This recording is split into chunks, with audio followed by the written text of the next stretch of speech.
You know that feeling when you check your bank account and technically, yeah, you have money, but emotionally, you still feel completely broke? Maybe there's $847 sitting there. Maybe even $2,000, but deep down, that just one unexpected bill, one weird, mysterious rattling sound in your car engine, or one slow month at work is going to make it all disappear like it was never even real. So you just keep working. And you keep telling yourself that next month, finally, you're going to get ahead. But somehow, you're always climbing out of the exact same hole.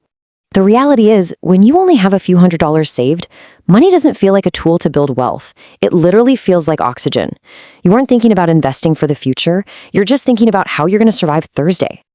Okay, so let's really dive into this. There is a very specific threshold where the entire nature of money starts to feel completely different. And it's not because you suddenly become rich. It's because hitting this specific number fundamentally changes the way your brain handles problems and spots opportunities.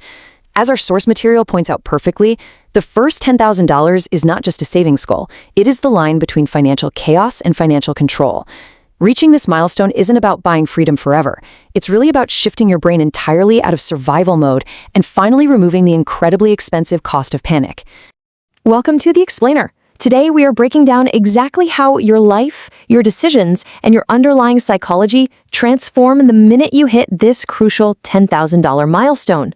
We're going to look at why going from absolutely zero to 10 grand can actually change your daily behavior way more than your next $100,000 ever will. Here is the game plan for today. 1. The cost of panic. 2. The math of emergencies. 3. The 3 savings layers. 4. Building your boring foundation. And 5. The shift to offense. All right, section 1. The math of emergencies, when normal life becomes trauma. Let's start by looking at the hard math and why being financially naked in the middle of a storm is just inherently more expensive. When you have zero savings, literally every single problem becomes a massive crisis. It's like you don't even have a jacket to protect you from the elements. Picture 2 people. Person A has $300 saved, and person B has $10,000 saved. Both of them have the exact same income, the exact same monthly expenses. Suddenly, both people get hit with a completely normal life event, a $1,200 car repair. Now, for person A, this is an absolute disaster. They likely have to slap that onto a credit card charging, maybe 20% interest. By only making minimum payments, that $1,200 repair quietly snowballs. It becomes a permanent monthly payment, creates immense stress, and stops them from saving anything the following month. But for person B, that exact same repair is really just an annoyance. I mean, they aren't exactly throwing a party at the mechanic shop, but it's not a crisis. They pay the $1,200, their savings drops to $8,800, and then they just slowly rebuild it. It's the exact same emergency, but a wildly different life experience. So the absolutely crucial point here is that this exact same $1,200 hit proves a fundamental rule. Money doesn't just buy things, money buys options. And when you have no options, life gets incredibly expensive. A flat tire turns into high-interest debt. A toxic job becomes something you just have to tolerate because you literally cannot afford to quit. Without a cash buffer, perfectly normal life events like a broken phone, a rent increase, or a surprise medical bill become financial trauma that forces you into desperate, short-term decisions. Section 2. The 3 savings layers. De-escalating the number. Now, I know $10,000 sounds completely impossible when you're starting from scratch. Your brain is actively fighting the math, and honestly, it's fighting your own identity.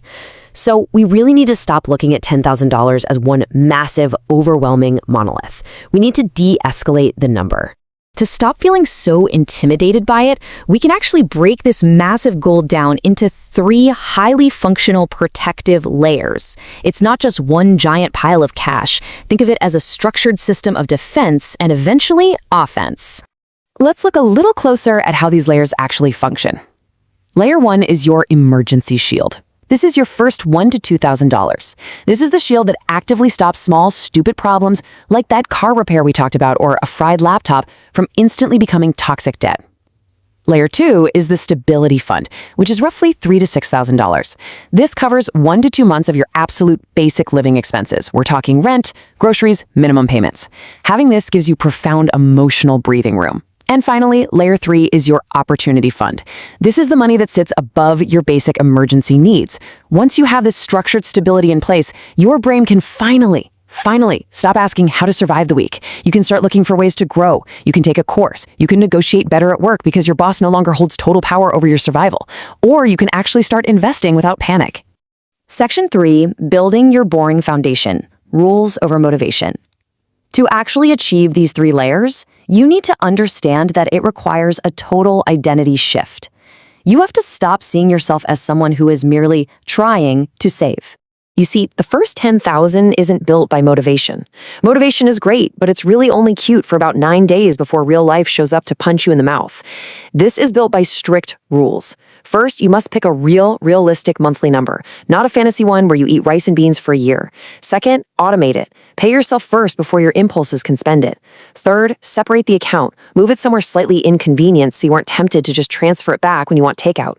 Fourth, apply all your windfalls, like tax refunds, birthday money, bonuses, directly to this foundation. And fifth, slash the big leaks. Yes, small expenses matter, but the massive needle-moving savings come from optimizing your housing, your transportation, and your debt payments. Let's run the timeline on this. If you can save $250 a month, getting to $10,000 takes 40 months. If you save $500, it takes 20 months. $1,000 a month takes 10 months. Now, I know it might feel painfully slow, especially when you don't suddenly feel rich after 2 months of trying. But listen, whether it takes you 10 months or 40 months, the people who actually win this game are the ones who keep going long enough for this incredibly boring plan to actually work. Let's see how this plays out in the real world with 2 guys. Let's call them David and Mark. Both of them take home $4,000 a month. David saves absolutely nothing, telling himself he'll just wait until he earns a higher salary. Mark, on the other hand, automates $500 a month. Fast forward to month 6. Mark has $3,000 saved up, while David has had a few really nice weekends out. But then life happens. A $1,500 car repair hits them both. David goes straight into credit card debt and now has a new monthly payment dragging him down. Mark, he simply pays cash. It's definitely an annoying setback, but he just rebuilds. They have the exact same income, but a completely different system. After 20 months, Mark hits his $10,000, and more importantly, he inherently trusts himself to handle whatever emergencies come his way. But listen, here is the absolute biggest danger. The moment some people finally see 5 figures in their account, they start acting weird. They think, oh, I deserve a vacation, or I should probably upgrade my phone now. But think about it. You wouldn't build the foundation of a house and then tear half of it out just to buy a fancy couch, right? You must remember this rule. Your foundation is boring, quiet money. It is absolutely not flex money. Because ultimately, having that boring money is exactly what keeps your life exciting, because it keeps massive, stressful emergencies completely out of it. Section 4, the shift to offense, changing your identity. As you lock in this boring foundation, you undergo a massive psychological and behavioral transformation. It fundamentally changes how you operate in the world. Before you hit that $10,000, your relationship with money is pure defense. After, it becomes offense. You shift entirely from reacting to every little disaster to confidently planning for real opportunities.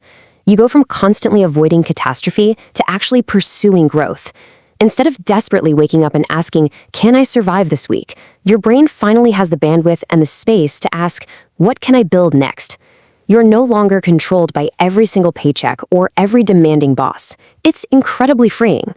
And you know, this emotional stability is also exactly what allows you to start investing successfully. Because if you invest while you are still financially naked, I guarantee you will panic sell the absolute moment you need a car repair. But with your foundation firmly in place, you can just leave your investments alone to do their thing. Let's say you invest a consistent $300 a month over 30 years at a totally average 7% return. Because you have the stability to never ever touch it, that can turn into over $360,000. Compounding only works if you aren't constantly one emergency away from total collapse. Reaching your first $10,000 does not make you rich overnight. Let's be clear about that. But what it does do is make you significantly harder to break.